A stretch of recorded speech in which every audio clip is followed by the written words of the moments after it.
नमस्कार, वंदे मातरम प्यारे साथियों। मैं विक्रम वर्मा आपका तहे दिल से स्वागत करता हूं आपके अपने YouTube channel online study with Vikram पर।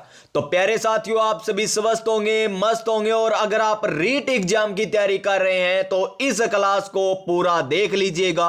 आपको अपने आप पता चल जाएगा कि रीट एग्जाम यानी रीट पात्रता 2025 की हम किस तरीके से तैयारी कर रहे हैं। अगर आप भी करना चाहते हैं रीट क्वालिफाई तो प्यारे विद्यार्थियों, इन क्लासों को कंटिन्यू लगा लेना, जिसमें हम कर रहे हैं इंपॉर्टेंट टॉपिक। जी हां, इंपॉर्टेंट टॉपिक है जिनमें से 2 या 3 क्वेश्चन पूछे जाने की संभावना है। वो टॉपिक कौन कौन से हमारे? नंबर 1 हमारी राष्ट्रीय शिक्षा नीति यानी नई शिक्षा नीति 2020 NEP 2020 और बाल कल्याणकारी योजना। इसमें से आपको लगभग 4 से 5 क्वेश्चन देखने को मिल सकते हैं प्यारे विद्यार्थियों।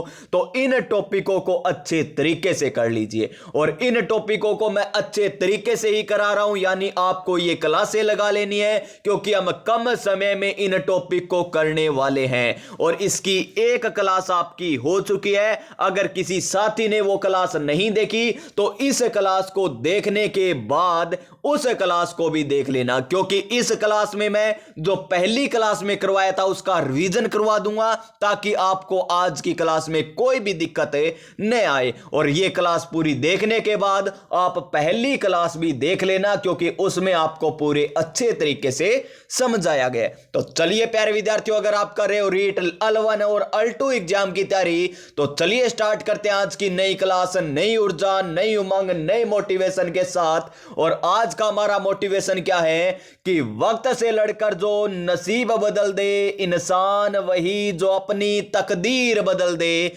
यहां कल क्या होगा कभी ना सोच मेरे दोस्त, क्या पता कल वक्त खुद अपनी तस्वीर बदल दे, क्या पता कल वक्त खुद अपनी तस्वीर बदल दे। तो देखिए, कल हमने स्टार्ट किया था NEP 2020, जिसमें हमने सबसे पहले क्या देखा था? सबसे पहले हमने ऐतिहासिक परिदृश्य के बारे में देखा, यानी प्रथम शिक्षा नीति कब आई, द्वितीय शिक्षा नीति कब आई, संशोधित शिक्षा नीति कब आई और निःशुल्क शिक्षा का अधिकार कब आया। तो देखिए, प्रथम शिक्षा नीति 1968 में, दूसरी में क्या हुआ? 8 इधर आ गया, 6 इधर चला गया, यानी 1986 में। फिर आती है 1992 में संशोधित शिक्षा नीति। उसके बाद 2009 में आता है निःशुल्क शिक्षा का अधिकार। यह हमने कल पढ़ा था। उसके बाद हमने पृष्ठभूमि के बारे में पढ़ा, जिसमें हमने 2 समितियां पढ़ी थी। नंबर 1 समिति हमने पढ़ी जिसने अपनी रिपोर्ट कब सौंपी थी? जून 2016 में सौंपी थी। किसकी अध्यक्षता में यह समिति गठित की गई थी? TSR सुब्रमण्यम। किसकी अध्यक्षता में? TSR सुब्रमण्यम की अध्यक्षता में यह कमेटी, यह समिति गठित की गई थी, जिसने अपनी रिपोर्ट जून 2016 में सौंपी। उसके बाद दूसरी समिति गठित की जाती है किसकी अध्यक्षता में? डॉक्टर कृष्णा स्वामी कस्तूरी रंगन की अध्यक्षता में जून 2017 में, यानी 1 साल बाद दूसरी कमेटी गठित की जाती है राष्ट्रीय शिक्षा नीति के मसूदों को तैयार करने के लिए, यानी ढांचे को तैयार करने के लिए, जिसने अपनी रिपोर्ट कब सौंप दी? 31 मई 2019 को अपनी रिपोर्ट सौंप दी। किसको सौंपी? मानव संसाधन विकास मंत्री को यह रिपोर्ट सौंप दी थी। उसके बाद हमने देखा कि हमारे यहां पर जो विकास मंत्री रमेश पोखरियाल थे और प्रकाश जावड़ेकर थे, उन्होंने क्या जारी कर दी? नई शिक्षा नीति 2020 जारी कर दी। कब? 2/9/7 यानी 29 जुलाई 2020 को। और याद करवाया था क्योंकि नई शिक्षा नीति में लड़के और लड़की एक समान रखे जाएंगे, यानी दोनों को साथ रखा जाएगा। तो देखिए 2/9/7 यानी आगे 2020 है ही, यानी 29 जुलाई 2020 को ये नई शिक्षा नीति जारी कर दी गई। ये हमने कल पढ़ा था। एक बार मैं आपको रिवीजन करा रहा हूं ताकि आपको कल वाला भी याद हो जाए और आज जो नए साथी जुड़े हैं उनको भी कोई दिक्कत ना हो। और पूरी व्याख्या देखनी है तो कल वाली क्लास भी देख लेना। देखिए, उसके बाद मैंने आपको बताया कि कितने अध्याय इस नई शिक्षा नीति में? 27 अध्याय है। कितने भाग है? 4 भाग है। 4 भाग कौन कौन से? स्कूल शिक्षा, उच्चतर शिक्षा, अन्य केंद्रीय विचारणीय मुद्दे और यहां पर क्रियान्वयन की रणनीति। क्रियान्वयन की रणनीति, ये 4 भाग है जिसमें 27 अध्याय आपको पढ़ने होते हैं। उसके बाद मैंने आपको क्या बताया था, इसके सिद्धांत बताए थे, नीति के आधार सिद्धांत क्या क्या रहने वाले हैं। तो प्रत्येक बच्चे की जो अद्वितीय यानी यूनिक विशेषता है उसकी पहचान करना, उसका विकास करना, अफ अल अन कक्षा 3 तक के सभी बच्चों के लिए लागू करना, ये सारी बातें आपको बताई थी। यहां पर बहुविषयता पर आधारित है। और अधिगम किस प्रकार होगा, अधिगम कौन से पर जोर दिया जाएगा, यहां पर अवधारणात्मक अधिगम पर जोर दिया जाएगा। इसी प्रकार क्वेश्चन पूछा जाएगा आपसे कि निम्न में से कौन सा सत्य कथन नहीं है। नई शिक्षा नीति के अनुसार अवधारणात्मक अधिगम पर जोर दिया जाएगा। नई शिक्षा नीति के अनुसार रचनात्मक एवं तार्किक चिंतन पर बल दिया जाएगा। नई शिक्षा नीति के अनुसार केवल बालिकाओं पर फोकस किया जाएगा, तो यह गलत हो जाएगा। इस प्रकार आपको कथन चुनने होंगे। उसके बाद देखिए जीवन कौशल पर आधारित होंगे। अधिगम के लिए लगातार क्या किया जाएगा, रचनात्मक मूल्यांकन किया जाएगा। और यहां पर तकनीकी पर क्या दिया जाएगा, जोर भी दिया जाएगा। ECCE ये आपको कल बताया था, early childhood care and education, ये आपको फुल फॉर्म भी इसकी बताई थी। उसके बाद हमने स्टार्ट किया था, देखिए यहां पर नीति का विजन क्या रहने वाला है। नीति का vision global knowledge super power बनाना। किसको, भारत को क्या बनाना, ग्लोबल नॉलेज सुपर पावर बनाने, इसका क्या था, इस नीति का विजन था। और यहां पर देखिए, और प्रत्येक भारतीय छात्र को यह नहीं कि भारतीय होने पर गर्व न केवल विचार में बल्कि व्यवहार, बुद्धि, कार्य में भी झलके, ताकि वह एक क्या बन सके, सच्चा वैश्विक नागरिक बन सके। उसके बाद हमने स्टार्ट किया था भाग फर्स्ट। क्या स्टार्ट किया था, भाग फर्स्ट। अभी आपको मैंने बताया कितने भाग है, टोटल 4 भाग है, जिसमें भाग फर्स्ट में क्या है, स्कूल शिक्षा। क्या है, स्कूल शिक्षा भाग फर्स्ट में है। जिसके भाग फर्स्ट में हमने स्कूल शिक्षा में क्या क्या पढ़ा था। नंबर 1 पर हमने पढ़ा था कि 10+2 की जगह क्या आ जाएगा, अब 5+3+3+4 आ जाएगा। कौन सा मॉडल अपनाया जाएगा, 5+3+3+4। एग्जाम में क्वेश्चन किस प्रकार आएगा कि नई शिक्षा नीति के अनुसार न्यूनतम पैटर्न किस पर आधारित होगा, 5+3+3+2 पर, 5+ इस प्रकार ऑप्शन मिल जाएंगे, जिसका आंसर होगा हमारा 5+3+3+4। और यहां पर देखिए भाग फर्स्ट है जो किससे, स्कूल शिक्षा से, जिसका अध्याय नंबर 1, जिसमें क्या दे रखा है, ECCE के बारे में, यानी early childhood care and education के बारे में दे रखा है। उसके बाद हमने अध्याय 2 देखा था, जिसमें क्या दे रखा था, बुनियादी साक्षरता एवं सांख्य ज्ञान, यानी फंडेशनल लिटरेसी एंड न्यूमेरेसी, FLN, जो कक्षा 3 तक, और कब तक, 2025 तक ये लक्ष्य रखा गया था, 2025 तक। देखिए ये रहा 2025, और आपको ये मैंने बता भी दिया था कल। फिर देखिए नेक्स्ट देखते हैं हम, नेक्स्ट क्या था, अफलन के बाद अध्याय 3 में हमने क्या पढ़ा था, जो ड्रॉप आउट हो रहे हैं उनका यहां पर कम करना, संख्या कम करना, यानी GER, ग्रोस इनरोलमेंट रेशो 100% करना यहां पर 2030 तक। अफलन तो कब तक है, अफलन तो है यहां पर 2025 तक, कक्षा 3 के विद्यार्थियों के लिए। और यहां पर 100% GER का लक्ष्य कब तक रखा गया, 2030 तक रखा गया था। अब आता है हमारा अध्याय नंबर 4। क्या आता है, अब आता है प्यारे विद्यार्थियों हमारा अध्याय नंबर 4। तो चलिए अध्याय नंबर 4 हम पढ़ते हैं। और जो हमने कल नहीं पढ़ा था यहीं से आज हमें पढ़ना है, पूरे अच्छे तरीके से पढ़ेंगे। तो चलिए प्यारे विद्यार्थियों अब हम पढ़ते हैं अध्याय नंबर 4। क्या है, स्कूलों में पाठ्यक्रम व शिक्षा शास्त्र। स्कूलों में पाठ्यक्रम व शिक्षा शास्त्र, यानी स्कूलों में किस प्रकार पाठ्यक्रम होगा। तो चलिए हम देखते हैं किस प्रकार पाठ्यक्रम होगा, किस प्रकार का शिक्षा शास्त्र होगा। और अब हम भाग क्या पढ़ रहे हैं, भाग फर्स्ट पढ़ रहे हैं। आप सभी को पता है ना कौन सा भाग पढ़ रहे हैं, भाग फर्स्ट, जिसमें क्या पढ़ रहे हैं हम, स्कूल शिक्षा के बारे में पढ़ रहे हैं, स्कूल शिक्षा के बारे में पढ़ रहे हैं। जिसका अध्याय नंबर 1 हमने क्या पढ़ा था, ECCE के बारे में पढ़ा था। अध्याय नंबर 2 में हमने क्या पढ़ा, अध्याय नंबर 2 में हमने FLN के बारे में पढ़ा। और अध्याय नंबर 3 में हमने क्या पढ़ा था, अध्याय नंबर 3 में हमने पढ़ा ड्रॉप आउट बच्चे, यानी G ग्रोस यहां पर इनरोलमेंट रेशो क्या करना, 100% करना, कब तक, 2030 तक। और अब हमारा अध्याय नंबर 4 आ गया, जिसमें हम स्कूलों में पाठ्यक्रम और शिक्षा शास्त्र के बारे में पढ़ेंगे। तो देखिए, पहले क्या था मॉडल, यहां पर 10+2 था। पहले क्या था,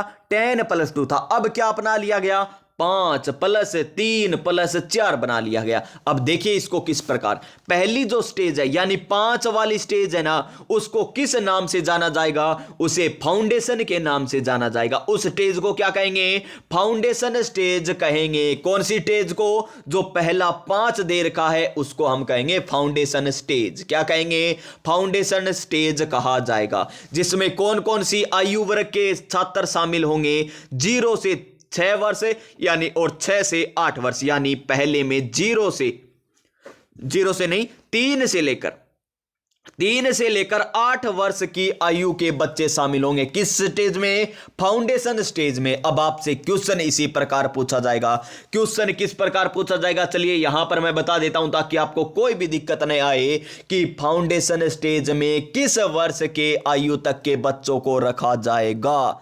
3 से 9 वर्ष, 3 से 10 वर्ष, 3 से 8 वर्ष या 3 से 6 वर्ष।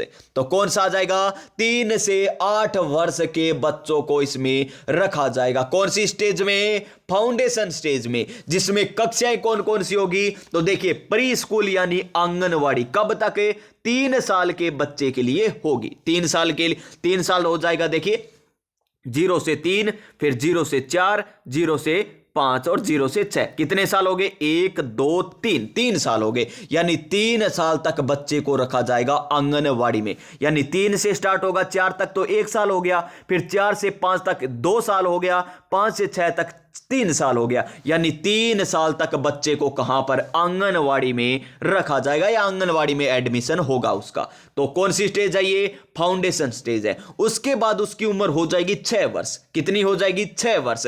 6 से 8 वर्ष यानी 6 से 7, 7 से 8 यानी 2 साल तक वो कक्षा 1 और कक्षा 2 में रहेगा। कक्षा 1 और कक्षा 2 में, यानी वो 6 साल का होगा तब वो किस में आ जाएगा, कक्षा 1 में। जब वो 7 साल का होगा तब आ जाएगा कक्षा 2 में। 7 से 8 तक क्या कहां तक रहेगा, वो कक्षा 2 में रहेगा, क्योंकि 1 साल में एक कक्षा ही होती है ना, आप सभी को पता ही है। उसके बाद आती है नेक्स्ट स्टेज।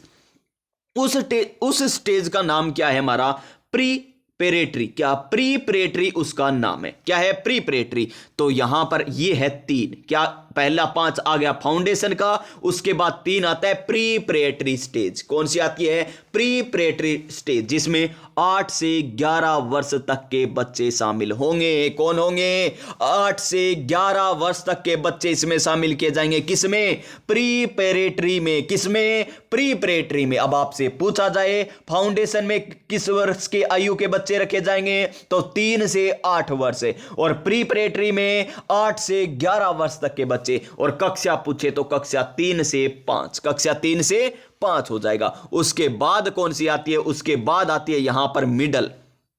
कौन सी स्टेज आती है, मिडल स्टेज आती है, जिसमें 3 हो गया ये, और 11 से 14 वर्ष के बच्चों को इसमें शामिल किया जाएगा। और कक्षा की बात करें तो कक्षा 6 से कक्षा 8 तक के बच्चों को। उसके बाद नेक्स्ट आता है हमारा कौन सा, उसके बाद आता है सेकेंडरी स्तर। कौन सा स्तर आ जाएगा, उसके बाद सेकेंडरी स्तर आ जाएगा, जिसमें 14 से 18 वर्ष के बच्चे शामिल होंगे। और कक्षा 9 से ये 12 तक रहने वाला है, यानी 4 साल तक। कितनी स्टेज है टोटल, 4 स्टेज है। कितनी स्टेज है टोटल, 4 स्टेज है। कौन कौन सी है, नंबर 1 फाउंडेशन स्टेज, नंबर 2 कौन सी, प्रीपरेटरी स्टेज, नंबर 3 कौन सी है, मिडिल स्टेज है, और नंबर 4 कौन सी स्टेज है, सेकेंडरी स्टेज है। नंबर 1 की बात करें फाउंडेशन में तो 3 से 8 वर्ष तक के बच्चे शामिल होंगे। फिर प्रीपरेटरी में 8 से 11 वर्ष तक के बच्चे शामिल होंगे। मिडिल में कौन से होंगे, 11 से 14 वर्ष के बच्चे होंगे। और सेकेंडरी स्तर में या सेकेंडरी स्टेज में 14 से लेकर 18 वर्ष तक के बच्चे इसमें शामिल होंगे। अब इसी क्वेश्चन को आपको किसी प्रकार पूछ ले कि कितनी स्टेज है, किस प्रकार की संरचना है, किस आयु वर्ग के बच्चों को कौन सी स्टेज में रखा गया है, कौन सी कक्षा को कौन सी स्टेज में रखा गया है, या इस प्रकार क्वेश्चन पूछे तो आप कर देना प्यारे विद्यार्थियों। अब गलती मत कर देना यहां पर। और एक क्वेश्चन जी हां प्यारे विद्यार्थियों, एक क्वेश्चन का यहां से छपने की संभावना, वन क्वेश्चन केवल इसी स्क्रीन, जो अब आपको स्क्रीन दिखाई दे रही है, इससे पूछे जाने की संभावना है। तो स्क्रीनशॉट भी आप ले सकते हैं, इसकी पीडीएफ भी आप प्राप्त कर सकते हैं हमारे Telegram channel online study with Vikram से, तो वहां से भी आप प्राप्त कर सकते हैं। तो देखिए, यह तो आ गई हमारी संरचना, किस प्रकार होगी, किस प्रकार स्टेज दी हुई है। अब आता है बच्चों के लिए पाठ्यक्रम। क्या आता है, इन बच्चों के लिए पाठ्यक्रम किस प्रकार रहने वाला है। तो देखिए, पाठ्यक्रम किस प्रकार का होगा, तो देखिए, पाठ्यक्रम में निम्नलिखित बातों का ध्यान रखा जाए। क्वेश्चन किस प्रकार बनेगा यहां से कि निम्न में से नई शिक्षा नीति के अनुसार पाठ्यक्रम के संदर्भ में सही कथन नहीं है, इस प्रकार क्वेश्चन बनेगा। तो आपको पता चल जाएगा कि यह हमारे नई शिक्षा नीति से पूछा गया है। तो चलिए यहां पर हम देखते हैं कौन कौन सी बातों का ध्यान रखा जाएगा। नंबर 1, अनिवार्य अधिगम व आलोचनात्मक चिंतन को बढ़ाएं। जी हां, पाठ्यक्रम में किस प्रकार के चिंतन को बढ़ाया जाएगा, अनिवार्य अधिगम और आलोचनात्मक चिंतन। किस प्रकार का चिंतन है, आलोचनात्मक चिंतन को बढ़ाया जाए। फिर देखिए, प्रायोगिक अधिगम को बढ़ाया जाए, यानी बच्चा खुद कर कर सीखेगा तभी, यानी प्रयोग कर कर सीखेगा तभी तो जल्दी सीखेगा। इसी कारण इसमें क्या है, अपनाया जाएगा, प्रायोगिक अधिगम अपनाया जाएगा। किसमें, पाठ्यक्रम में। किसमें, पाठ्यक्रम में। फिर आता है हमारा 3 नंबर पॉइंट है। 3 नंबर पॉइंट क्या कह रहा है, आकलन के उपकरणों। आकलन के उपकरण है ना, किससे आकलन किया जाएगा, अधिगम का। किसका, अधिगम का, के लिए व के रूप में आकलन शामिल हो। यानी अधिगम किस प्रकार शामिल हो, का, के लिए या के रूप में शामिल होना चाहिए। आकलन इस प्रकार किया जाएगा। नेक्स्ट देखिए हमारा यहां पर 4 नंबर कार्य है। 4 नंबर कार्य नहीं, 4 नंबर क्या है इस प्रकार के पाठ्यक्रम में, देखिए, अधिगमकर्ता का सर्वांगीण विकास, यानी उसका शारीरिक, मानसिक, बौद्धिक समस्त विकास होना चाहिए। किसका, अधिगमकर्ता का। किसका, अधिगमकर्ता का। इस प्रकार पाठ्यक्रम बनाया जाना चाहिए। फिर देखिए, विषयों के चुनाव में लचीलापन, यानी विषय अगर चुनेगा बालक तो उसमें लचीलापन होना चाहिए। विशेष रूप से सेकेंडरी लेवल, लगा लीजिए इसको स्टार, सेकेंडरी लेवल पर ही विषयों में चुनाव में लचीलापन दिया गया है, जहां पर वो कला, मानविकी व विद्वान अथवा व्यवसायिकी व या अकादमिक धारा में अलगाव नहीं होगा, बल्कि छात्र के विषय विकल्पों में चयन में लचीलापन रखा जाएगा। जी हां, बालक अच्छे तरीके से चुन सकता है, कोई पाबंदी नहीं रखी जाएगी उसके विषय चुनाव में। उसके बाद 6 नंबर देखिए किस प्रकार दे रखा है में पाठ्यक्रम चुनाव में। तो देखिए, बहुभाषावाद व भाषा की शक्ति होगी। किस प्रकार का पाठ्यक्रम होगा, बहुभाषावाद व भाषा की शक्ति वाला होगा, जिसमें कम से कम ग्रेड 5 तक और संभव हो तो ग्रेड 8 तक की शिक्षा का माध्यम मातृभाषा यानी स्थानीय भाषा रखा जाएगा। किस प्रकार है, मातृभाषा या स्थानीय भाषा रखा जाएगा, कम से कम 8 नहीं ग्रेड 5 तक या फिर ग्रेड 8 तक। उसके बाद देखिए, विभिन्न शोधों के अनुसार, यानी विभिन्न प्रकार के शोध हुए, उनमें हमें पता चला है कि 2 से 8 वर्ष की आयु में बालक है ना, भाषा जल्दी सीखता है। इसी कारण नई शिक्षा नीति में मातृभाषा और स्थानीय भाषा को अब दर्जा दिया गया है। अतः फाउंडेशन स्टेज से ही बच्चों को विभिन्न भाषाओं का एक्सपोजर दिया जाएगा, यानी फाउंडेशन स्टेज से ही। अब पूछा जाएगा क्वेश्चन कि बच्चों को विभिन्न भाषाओं में एक्सपोजर कब, कौन सी स्टेज में दिया जाएगा, फाउंडेशन स्टेज में, प्रीपरेटरी स्टेज में, सेकेंडरी स्टेज में, या फिर आपको कह देगा यहां पर जो हमारी तीसरी स्टेज थी उसमें, और वो स्टेज कौन थी हमारी मिडिल स्टेज। कौन सी, मिडिल स्टेज। तो इसका आंसर क्या आ जाएगा, फाउंडेशन स्टेज। क्या आ जाएगा, फाउंडेशन स्टेज इसका आंसर आ जाएगा। उसके बाद देखिए हमारा क्या दे रखा है, उसके बाद दे रखा है त्रिभाषा फॉर्मूला जारी रखा जाएगा, यानी जो 3 भाषा का फॉर्मूला है, 3 भाषा चुन सकता है बालक है, वो फॉर्मूला जारी रखा जाएगा। परंतु 3 भाषाओं के विकल्प राज्य क्षेत्र, या छात्र सव्य के होंगे जिनमें कम से कम 2 भारतीय भाषाएं शामिल होनी चाहिए। 3 भाषाओं में कम से कम 2 भारतीय होनी चाहिए प्यारे विद्यार्थियों इसमें। और यहां पर प्रत्येक विद्यार्थी the language of India project में क्या लेगा, हिस्सा लेगा, यानी भाग लेगा। किसमें? द लैंग्वेज ऑफ इंडिया में। किसमें? द लैंग्वेज ऑफ इंडिया में। उसके बाद नेक्स्ट आता है हमारा, देखिए क्या, देखिए ये केवल थ्योरी है, समझने वाला कल हमने समझा था अच्छे तरीके से, क्योंकि उसमें सन थी और तिथियां थी, वो आपने समझा। उसके बाद जो हमने जो ढांचा देखा है 5+3+3+4 वाला, वो थोड़ा समझने वाला था। और ये तो सभी कॉमन सेंस की बातें हैं। जो नकारात्मक दिखाई दे वो आंसर हो जाएगा, अगर असत्य पूछे तो। सत्य पूछे तो पॉजिटिव जो दे वही आ जाएगा आंसर। इस प्रकार हमें करना होता है। देखिए फिर पाठ्यक्रम में अनिवार्य विषय, जी हां, पाठ्यक्रम में अनिवार्य विषय कौशल दक्षताओं को एकीकरण भी किया जाएगा। अनिवार्य कौशल मतलब देखिए भाषा में दक्षता, वैज्ञानिक स्वभाव, साक्ष्य आधारित सोच, शारीरिक शिक्षा, फिटनेस, खेल, डिजिटल साक्षरता, और यहां पर समूह कार्य, समस्या समाधान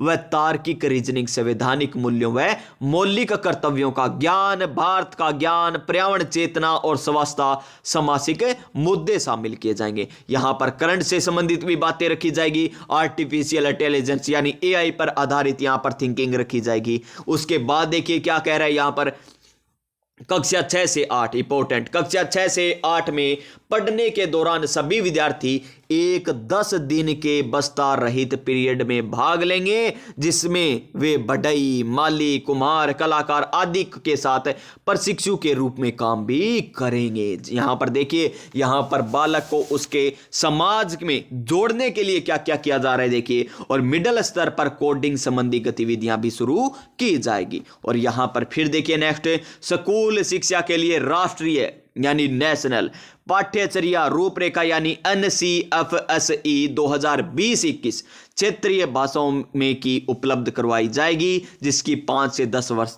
में समीक्षा की जाएगी। उसके बाद आकलन में भी परिवर्तन किया जाएगा। पहले आकलन किस प्रकार होता था? पहले आकलन योगात्मक आकलन होता था, यानी असेसमेंट ऑफ लर्निंग के माध्यम से होता था। अब होगा उनका रचनात्मक आकलन। किस प्रकार किया जाएगा आकलन?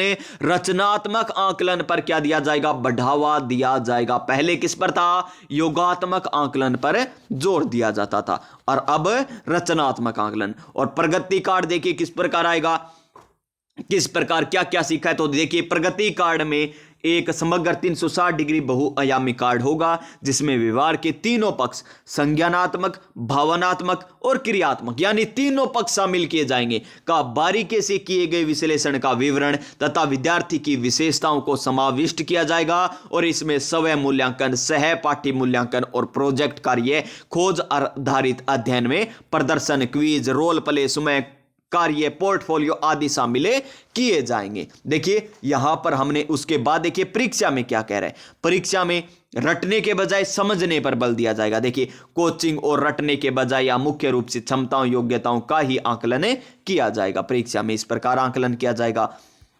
और क्या कह रहा है यहां पर, बोर्ड परीक्षाओं के उच्चतर जोखिम पहलू को समाप्त कर, यानी जो उच्चतम जोखिम पहलू है उनको समाप्त कर सभी छात्रों को किसी भी स्कूल वर्ष के दौरान 2 बार बोर्ड परीक्षा देने की अनुमति दी जाएगी। 2 बार बोर्ड परीक्षा देने की अनुमति दी जाएगी, और एक मुख्य परीक्षा, और यदि वांछित हो तो एक सुधार के लिए। और यहां पर 2 भागों में तैयार किया जाएगा बोर्ड परीक्षा। कुछ विषय एक भाग में बहुविकल्पी प्रश्न होंगे और दूसरे में वर्णनात्मक प्रश्न होंगे। इस प्रकार पेपर आएगा। एनसीईआरटी द्वारा सभी यहां पर जो एनसीईआरटी के द्वारा कार्य किया जाएगा। और स्कूल शिक्षा में देखिए यहां पर क्या कह रहा है, स्कूल की परीक्षा किस प्रकार होगी। शिक्षण अधिगम प्रक्रिया में सुधार के उद्देश्य से सभी विद्यार्थियों को एक उपयुक्त प्राधिकरण द्वारा संचालित ग्रेड 3, ग्रेड 5, ग्रेड 8 में स्कूल की परीक्षा देनी होगी। क्या होगी? स्कूल में परीक्षा देनी होगी। और इस परीक्षा के परिणाम उपयोग केवल स्कूल शिक्षा प्रणाली के विकास के लिए और स्कूल प्रणाली के सतत निगरानी के लिए, सुधार के लिए आवश्यक किए जाएंगे। नेक्स्ट क्या है हमारा, ये देखिए परख, ये इंपॉर्टेंट है। ये समझने वाला भी है, इंपॉर्टेंट भी है, और इसको लगा लीजिए स्टार क्वेश्चन बन सकता है। यहां से फुल फॉर्म भी पूछी जा सकती है या फिर आपसे पूछा जा सकता है इसमें एक अक्षर देकर, यानी परख नाम दे दिया आपको, कहेगा कि के का अर्थ क्या है, के का अर्थ क्या है, इस प्रकार आपसे पूछा जाएगा। तो क्या है, देखिए परफॉर्मेंस, असेसमेंट, पी से परफॉर्मेंस, ए से असेसमेंट, आर से रिव्यू, फिर एंड एनालाइज, ए से एनालाइज ऑफ नॉलेज, यानी के से नॉलेज बन जाएगा, फॉर होलिस्टिक डेवलपमेंट। ये है इसकी फुल फॉर्म। किसके तहत किया जाएगा, ये पहले MHRD के तहत किया जाएगा, जो क्या है वर्तमान में शिक्षा मंत्रालय। परख की हिंदी में यहां पर फुल फॉर्म भी देख लीजिए, समग्र विकास के लिए ज्ञान का प्रदर्शन, मूल्यांकन, समीक्षा व विश्लेषण।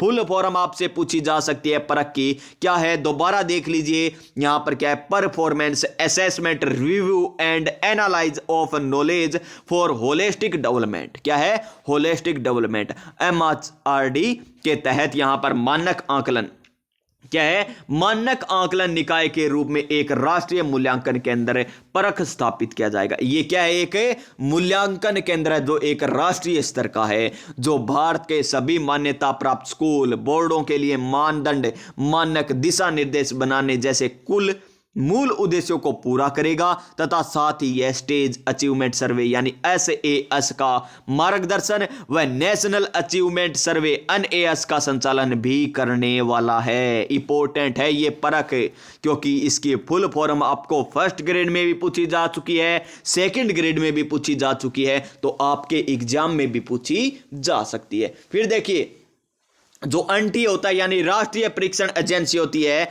यहां पर ये क्या कह रही है, तो देखिए विश्वविद्यालय प्रवेश के लिए, विश्वविद्यालय है ना, उसमें प्रवेश के लिए आपको NTA द्वारा उच्चतर गुणवत्ता वाली सामान्य योग्यता यानी कैट तथा विशेषीकृत सामान्य विषय परीक्षा यानी SCSE का एग्जाम आपको देना होगा, और विज्ञान, मानविकी, भाषा, कला आदि विषयों के लिए 1 वर्ष में 2 बार ये परीक्षा ली जाएगी, और विशेष योग्यता वाले और प्रतिभाशाली बालकों के लिए सहायता क्या है, कार्यक्रम होंगे, सहायता कार्यक्रम होंगे। ये है पाठ्यक्रम की बातें। तो देखिए पाठ्यक्रम ने हमने अच्छे तरीके से पढ़ा है। सबसे पहले हमने भाग अध्याय 4 के बारे में पढ़ा कि किस प्रकार शिक्षा शास्त्र या किस प्रकार का यहां पर कार्यक्रम रहने वाला है, किस प्रकार की यहां पर क्या है स्ट्रक्चर रहने वाली है, जिसमें हमने 4 स्ट्रक्चर यानी 4 स्टेज के बारे में पढ़ा। पहला फाउंडेशन, फिर प्रीपरेटरी, फिर मिडल, फिर सेकेंडरी। आयु वर्ग आपको ध्यान में रखना ही रखना है, क्योंकि यहां से ही क्वेश्चन पूछा जाएगा।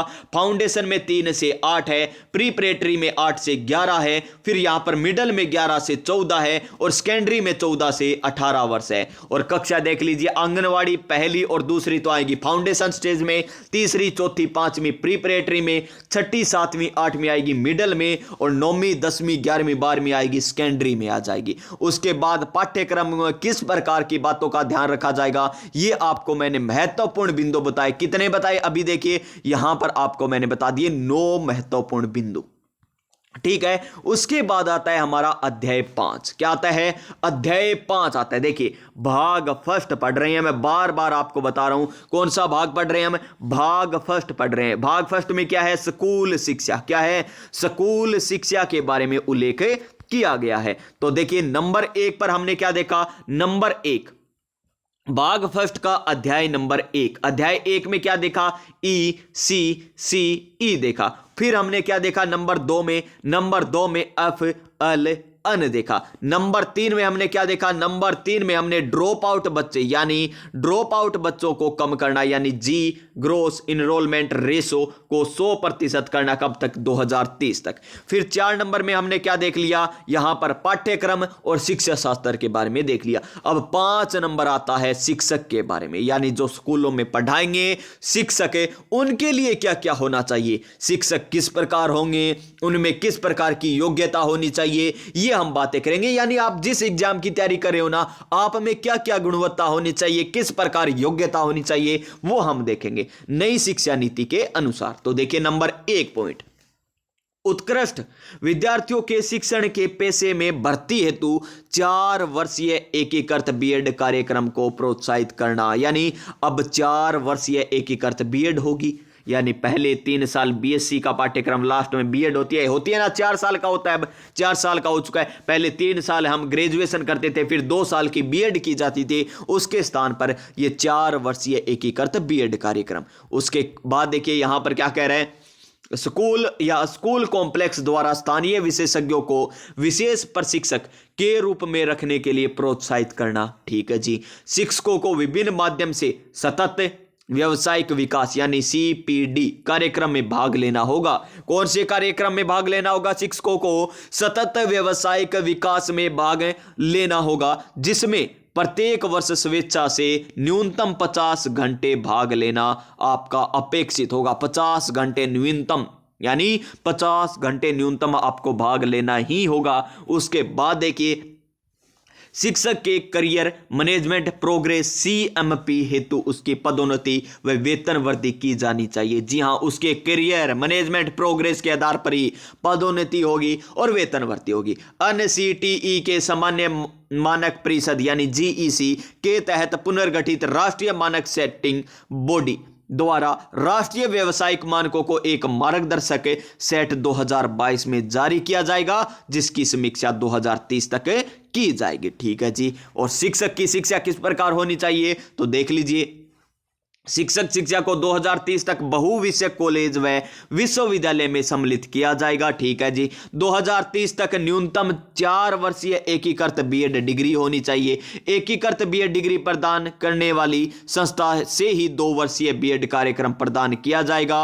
और इस प्रकार सभी बीएड क्या है, सभी बीएड डिग्री केवल 4 वर्षीय एकीकृत बीएड वाली संस्थाओं से ही प्रदान की जाएगी। 4 वर्षीय यानी आपकी बीएड होनी चाहिए, बीएसटी या डीएलएड होना चाहिए, वो बातें हो रही है। एनसीईटी द्वारा एनसीईआरटी के परामर्श से नवीन अध्यापक शिक्षा हेतु राष्ट्रीय पाठ्यक्रम पाठ्यचर्या रूपरेखा तैयार की जाएगी। किसके द्वारा?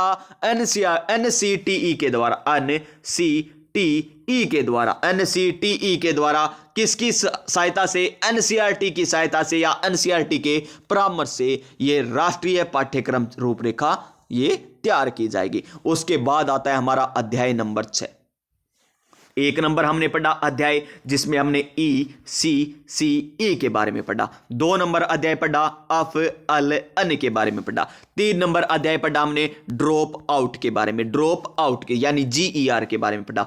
4 नंबर अध्याय हमने क्या पढ़ा था? यहां पर पाठ्यक्रम और शिक्षा शास्त्र के बारे में पढ़ा। 5 नंबर अध्याय में शिक्षक है। 6 नंबर अध्याय में क्या गया? समतामूलक और समावेशी शिक्षा। किस प्रकार की शिक्षा? समावेशी शिक्षा के बारे में यहां पर दिया गया है। तो देख लीजिए यहां पर आंकड़े दिए गए हैं, वो आंकड़े यहां पर आपको याद तो नहीं करने, लेकिन फिर भी पूछ ले तो यहां पर पूछा जा सकता है। अब इस टॉपिक से जो इंपॉर्टेंट है ना, वो टॉपिक हो चुका है हमारा। जैसे भाग अध्याय नंबर 4 हमने पढ़ा, 1 से लेकर 2, 3, 4, ये चारों अध्याय इंपॉर्टेंट थे, मोस्ट इंपॉर्टेंट। 1, 2, 3, 4। उसके बाद क्वेश्चन पूछे की संभावना कम हो गई है प्यारे विद्यार्थियों, लेकिन फिर भी क्वेश्चन पूछ ले तो आपको ये आंकड़े याद जरूर रखने कि UDI SE 2016-17 में आंकड़े ये दर्शाते हैं कि देखिए प्राथमिक स्तर पर नामांकन देखिए SC कैटेगरी का 19.6, लेकिन आगे चलकर देखिए यहां पर 17.3%। इसी प्रकार एसटी में देखिए 10.6, आगे चलकर 6.8 हो जाते हैं उच्चतर माध्यमिक स्तर पर नामांकन। दिव्यांग के 1.1% है तो आगे चलकर यहां पर 0.25% हो जाते हैं। तो देखिए इसके लिए क्या किया जाएगा, जो ये गिरावट हो रही है इसके लिए क्या किया जाएगा? देखिए दुर्बल वर्गों में प्रतिशत नामांकन की गिरावट शिक्षा में किसको दर्शा रही है? असमानता को दर्शा रही है, यानी शिक्षा में भेदभाव को दर्शा रही है। यानी उच्चतर शिक्षा में यह प्रतिशत और कम हो जाता है और कुछ भौगोलिक क्षेत्र में SEDG यानी साइको इनोमिशियल यहां पर डिसएडवांटेज ग्रुप का काफी बड़ा अनुपात है। अतः NEP ने यह सिफारिश की, किसने सिफारिश की है? NEP ने यह सिफारिश की है कि शैक्षिक रूप से वंचित SEDG की बड़ी आबादी वाले क्षेत्रों में विशेष शिक्षा क्षेत्र यानी special education zone SECG SEZ यानी स्पेशल एजुकेशन जोन घोषित किया जाना चाहिए, ताकि केंद्र व राज्य से सरकार इन क्षेत्रों के लिए अतिरिक्त प्रयास करे। यानी जहां पर ये कम है वहां पर क्या किया जाना चाहिए, विशेष शिक्षा क्षेत्र यानी SEZ यानी स्पेशल एजुकेशन जोन यहां पर घोषित किया जाना चाहिए, ताकि सरकार यहां पर अच्छे तरीके से कार्य कर सके। और केंद्र सरकार सभी लड़कियों व ट्रांसजेंडर छात्राओं को गुणवत्तापूर्ण शिक्षा सुनिश्चित करने हेतु जेंडर समावेशी निधि का भी गठन करेगी। यानी अब यहां पर ट्रांसजेंडर है उनको भी यहां पर शिक्षा मिलने वाली है नई शिक्षा नीति के अनुसार। फिर आता है हमारा अध्याय नंबर 7। क्या आता है? अध्याय नंबर 7, जिसमें स्कूल कॉम्प्लेक्स क्लस्टर के माध्यम से कौशल संसाधन व प्रभावी गवर्नेंस। क्या है? स्कूल कॉम्प्लेक्स क्लस्टर के माध्यम से कौशल संसाधन में प्रभावी गवर्नेंस। यहां पर वही रिपोर्ट कौन सी, UDISE 2016-17 के अनुसार क्या है, भारत के 28% प्राथमिक, 14.8% उच्च प्राथमिक स्कूलों में 30 से भी कम छात्र पढ़ते हैं। देखिए कितनी बड़ी बात है। यहां पर सरकारी स्कूल में हम भेज नहीं रहे छात्र, और हम कहते हैं कि सरकारी नौकरी लाइए, सरकारी नौकरी लाइए। अगर विद्यार्थी स्कूल में नहीं जाएगा तो उनको जो पढ़ाएंगे उनकी टीचर की नियुक्ति नहीं की जाएगी। आपने पढ़ा है 30:1, 25:1 पढ़ के आए ना, 30 बच्चों पर एक टीचर। यहां पर 30 से भी कम है तो एक ही टीचर होगा। अगर यहां पर छात्रों की संख्या ज्यादा हो जाए, मान लीजिए 120 छात्र जाने लग जाए, तो इस स्कूल में कितने टीचर हो जाएंगे? देखिए 30, 30, 60, 30, कितने, लगभग 4 टीचर हो जाएंगे। यानी पदों की संख्या फिर बढ़ेगी। तो स्कूलों में, सरकारी स्कूलों में बच्चे जा नहीं रहे हैं, टीचर की भर्ती कैसे आएगी? ये आप खुद भी सोच सकते हैं प्यारे विद्यार्थियों। सोचने वाली बात है, क्योंकि आप टीचर की भी तैयारी कर रहे हो। तो देखिए इस कारण पदों की संख्या कम होती जा रही है, और अब तो इतने पद आए हैं, आगे आने वाले समय में इतने पद भी नहीं आएंगे, देख लेना। और देखिए नेक्स्ट क्या कह रहा है हमें, इसके लिए सभी राज्य सरकारों द्वारा वर्ष 2025 तक स्कूलों का क्या किया जाएगा, यहां पर स्कूलों का समन्वय बनाने या उनकी संख्या को समुचित रूप देने के लिए नवीन प्रक्रिया अपनाकर समाधान करना होगा। जो अब मर्ज किए जा रहे हैं ना, कहीं पर 30 विद्यार्थी है, कहीं पर एक ही विद्यार्थी है, कहीं पर 10, इनको मिलाकर एक स्कूल कर दिया जाएगा। बच्चे हो जाएंगे 51, ठीक है जी, हो गए। शिक्षक लगेंगे 2 वहां पर, बस 2 शिक्षक। देखिए इस प्रकार हो रहा है। यहां पर हम कह रहे हैं प्राइवेट हो रहे हैं, स्कूलों में बच्चे जा नहीं रहे, सभी प्राइवेट की ओर जा रहे हैं, क्योंकि वहां पर शिक्षा अच्छे तरीके से दी जा रही है। हम लगते हैं, हम लगने के बाद वो बातें भूल जाते हैं जो हम कहते हैं। क्या कहते हैं कि एक बार मुझे नौकरी लग जाने दो, उसके बाद तो मैं सब कुछ बदल दूंगा। और नौकरी लगने के बाद वही सुबह जाना शाम को आना, कुछ नहीं, वही सुबह जाना शाम को आना और सैलरी आ जाना, बस ये दिनचर्या चलती रहती है। हालांकि कुछ अच्छे होते हैं, मैं सभी की नहीं कह रहा। यहां पर फिर देखिए, इस प्रकार 5 से 10 किलोमीटर के एक सुमन संरचना की स्थापना की जाएगी। यहां पर देख लीजिए 5 से 10 किलोमीटर में, और इसका सुझाव सर्वप्रथम कोठारी आयोग, शिक्षा आयोग 1964-66 द्वारा दिया गया था। किसके आयोग, कौन सा आयोग था वो? कोठारी आयोग था। और ये अब हाल ही में RAS के एग्जाम में पूछा गया, जिसमें मुदालियर आयोग था आंसर तो, और कोठारी आयोग ऑप्शन में था, ठीक है ना। फिर देखिए इन स्कूलों में SMC की मदद से SDP यानी विद्यालय विकास योजना, स्कूल डेवलपमेंट परियोजना की बात करें तो वहां पर बनाई जाएगी। फिर वहां पर इन पर SDP के आधार पर SCDP यानी स्कूल कॉम्प्लेक्स डेवलपमेंट प्लान बनाया जाएगा, ठीक है। फिर SCRT व DSE द्वारा समय समय पर SDP और SCDP के मानक विकसित किए जाएंगे। और बाल भवन की भी स्थापना की जाएगी। किसकी स्थापना? बाल भवन की, जहां पर खेल, कला और यहां पर करियर संबंधी गतिविधियों की भागीदारी कर सकेंगे। उसके बाद आता है हमारा अध्याय नंबर 8, अंतिम अध्याय रहने वाला है हमारा ये। देखिए प्यारे विद्यार्थियों, अंतिम अध्याय भाग फर्स्ट का है। भाग फर्स्ट का हमने कितने अध्याय पढ़े इसमें? 8। पहला 1, फिर 2, फिर 3, फिर 4, फिर 5, फिर 6, फिर 7, फिर 8। ये 8वां हम पढ़ने वाले। पहले में ECC के बारे में पढ़ा, दूसरे में FLN के बारे में पढ़ा, तीसरे में ड्रॉप आउट बच्चों के बारे में पढ़ा, चौथे में हमने वो ढांचा देखा था, संरचना देखी थी, पाठ्यक्रम और यहां पर कि शिक्षा शास्त्र के बारे में पढ़ा। फिर 5वें अध्याय में हमने क्या पढ़ा था? 5वें अध्याय में शिक्षक के बारे में पढ़ा था। 6ठे अध्याय में समावेशी के बारे में पढ़ा था। 7वां अध्याय अभी हम पढ़ कर आए हैं और 8वां अध्याय ये रहा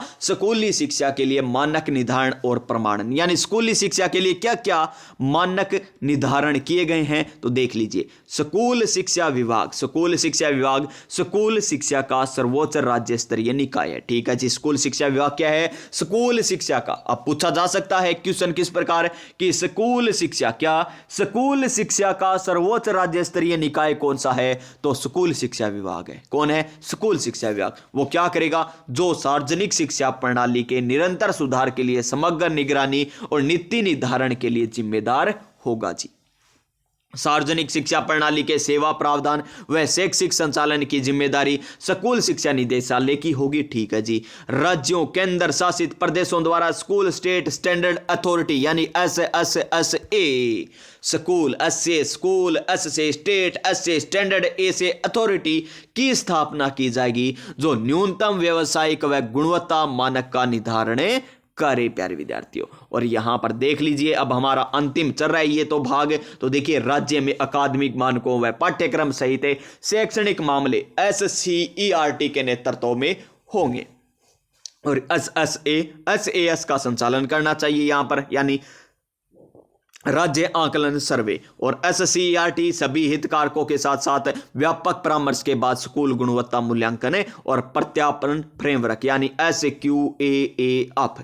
स्टेट यहां पर क्या है? क्वालिटी, S से स्टेट, Q से क्वालिटी, A से असेसमेंट एंड एग्रेडिशन और यहां पर अब से फ्रेमवर्क विकसित करेगा। इसकी फुल फॉर्म याद रखना। हमने परख की देखी फुल फॉर्म, यहां पर ECC की फुल फॉर्म देखी, अफलन की फुल फॉर्म देखिए। ये सभी फुल फॉर्म आपको याद होनी चाहिए। और CRC, BRC और डाइट का नया जीवन प्रदान करने के लिए SCERT परिवर्तन प्रबंधन प्रक्रिया का नेतृत्व करेगा तथा आगामी 3 वर्षों में उपयुक्त तीनों संस्थाओं की क्षमताओं व कार्य संस्कृति में परिवर्तन करेगा। तो ये था प्यारे विद्यार्थियों हमारे 8 अध्याय। कितने? भाग फर्स्ट पढ़ रहे हैं हम। क्या पढ़ रहे हैं? भाग फर्स्ट, जिसमें स्कूल शिक्षा पढ़ रहे हैं। क्या पढ़ रहे हैं? स्कूल शिक्षा। और यहीं तक आपको पढ़नी है। उच्चतर शिक्षा भाग सेकंड नहीं पढ़ना, ना भाग थर्ड पढ़ना, ना भाग 4 पढ़ना। जिसमें कितने अध्याय? 8 अध्याय। कितने अध्याय? 8 अध्याय। पहले में ECCE था प्यारे विद्यार्थियों। दूसरे में कौन सा था? अफ-अल-अन था। अफ-अल-अन था। फिर तीसरे में क्या था? तीसरे में ड्रॉप आउट वाले बच्चों के बातें की गई थी। चौथे अध्याय में हमने क्या पढ़ा? चौथे अध्याय में हमने स्ट्रक्चर पढ़ी 5+3+3+4 वाली। और फिर हमने पढ़ा था शिक्षक के बारे में। ये तो इंपॉर्टेंट है, मोस्ट, ये है मोस्ट इंपॉर्टेंट। आगे के अध्याय से क्वेश्चन पूछा जाएगा तो भी वो आप कर दोगे, क्योंकि थ्योरी है, ज्यादा समझने वाले इतने ही थे। ये आपको मैंने अच्छे तरीके से बता दिया। उसके बाद आता है हमारा क्या? देखिए, उसके बाद आता है हमारा राजस्थान स्कूल शिक्षा में NEP 2020 का क्रियान्वयन। इंपॉर्टेंट रहने वाला ये हमारा पॉइंट है। राजस्थान स्कूल शिक्षा में NEP यहां पर 2020 का क्रियान्वयन, यानी राजस्थान में किस प्रकार किया जाएगा। तो चलिए प्यारे विद्यार्थियों, इसकी हम बात करेंगे कल। कब करेंगे? कल करने वाले हैं। आज की क्लास में इतना ही। कल हमारी एक क्लास हो चुकी थी, आज हमारी क्लास हो चुकी है और कल ये हमारा टॉपिक कंप्लीट हो जाएगा। NEP 2020 ये टॉपिक क्या हो जाएगा?